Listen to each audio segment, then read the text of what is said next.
Never-Ending Chain by Dragon Translator. Chapter 3. Tadpoles. Toothless shifted to a hover just above the inlet, separating the village from the rest of the island.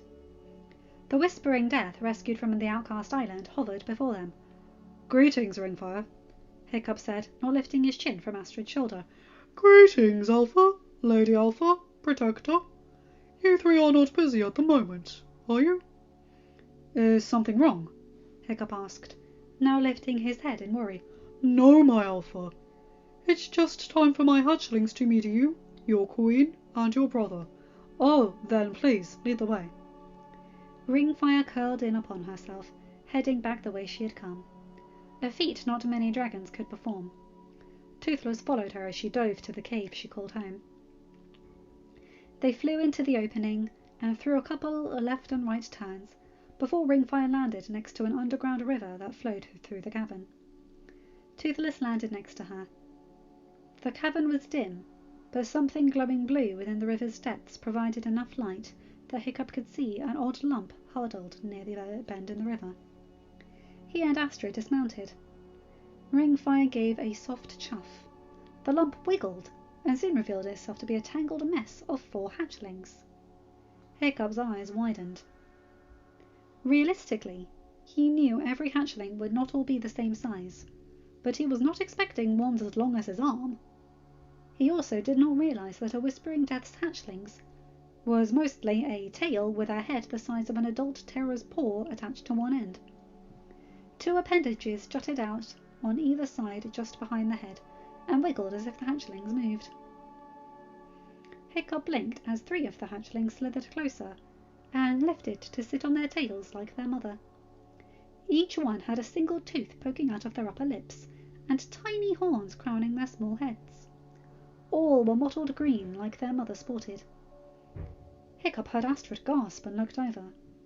She was not looking at the 3 hatchlings. She stared behind them. Hiccup turned and his jaw dropped. The 4th hatchling shifted out of the ball shape it had been in when the other hatchlings moved away. It was twice the size of its siblings, and pure white with red eyes. It had longer horns circling its axe-blade-shaped head and 2 teeth poking out of its upper lip.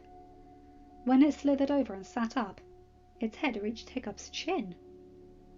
Ringfire purred and then bowed to Hiccup and Astrid. The hatchlings chirped.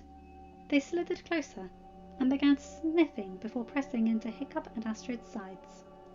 Hiccup smiled and scratched the 2 of them with him, one of the smaller hatchlings and the bigger one. He caught Astrid beaming smile as she scratched and accepted the nuzzles from the other 2 with her. "Boys or girls?" he asked, looking up at Ringfire. "The smaller one you are scratching is the first hatched and is a boy. The other one with you is third hatched and a boy, as well as a blessing from the ancestors. The 2 with Lady Alpha are both girls, are both hatched at the same time." Hiccup turned back to the hatchlings. "Hi, guys," he said softly. "Your mother and many other dragons call me Alpha. I still don't know what that entails, but I love this part of it. Meeting hatchlings is great." All the hatchlings cooed. Hiccup giggled as the 2 with him slithered over to Astrid, and the 2 with her moved over to press against him. He scratched their chins, earning more coos. He looked up. "They are beautiful," he said.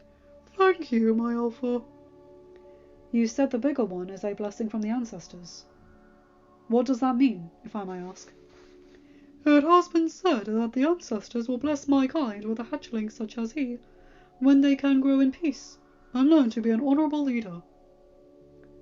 "You don't sound as happy as I would have thought." Ringfire sighed. "Hatchlings that are blessings from the ancestors like him need that peace in their youth. It is said they need that foundation, as they will face hardships in their elder years." Hiccup frowned, watching as all the hatchlings slithered over to Toothless, sniffing the Night Fury and nuzzling against him. Toothless purred and returned the nuzzles. Hiccup looked at Ringfire.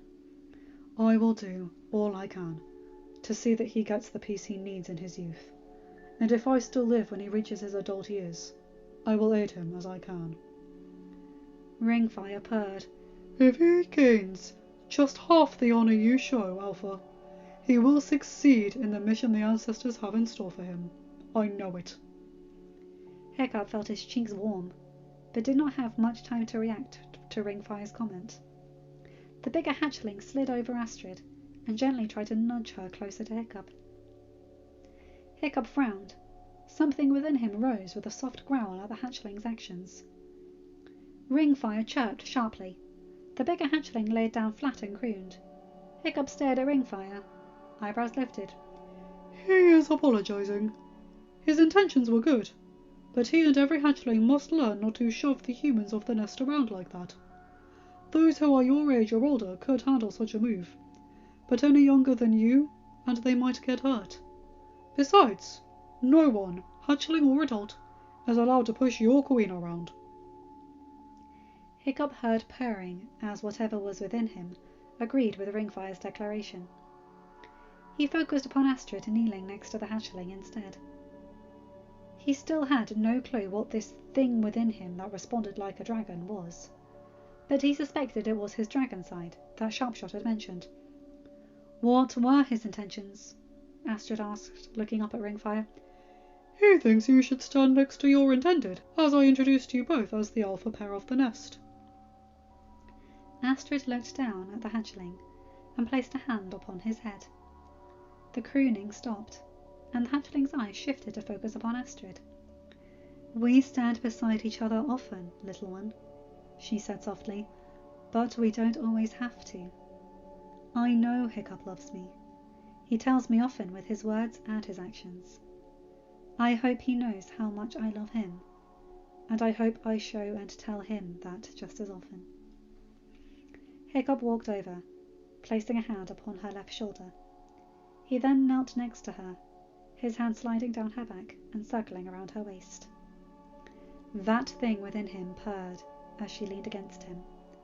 He placed his lips next to her ear, wanting, needing her to know. You do, he whispered, and I thank the gods daily that you love me and accept my love. He felt Astrid grow still, but the hatchling's chittering stopped whatever comment he knew she wanted to give. A comment he knew she would give him after they finished here. Part of his knowing she loved him came from her constant support and desire to help him come to terms with his past. He knew that statements like he just gave would cause that desire of hers to flare, and he knew he was in for it later. End of chapter. Hi guys, hope you enjoyed that one. I love that chapter.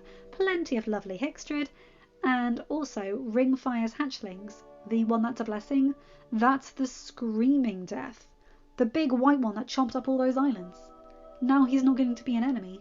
He's going to be a mentee. I love that. Anyway, you guys know the drill. Like, comment and subscribe and hit that bell to get notified whenever I upload a new video. Have a good day, night, or whatever time zone you're in. Bye my guys, girls and non-binary pals. I'll see you in another video. Have a good day. Love you.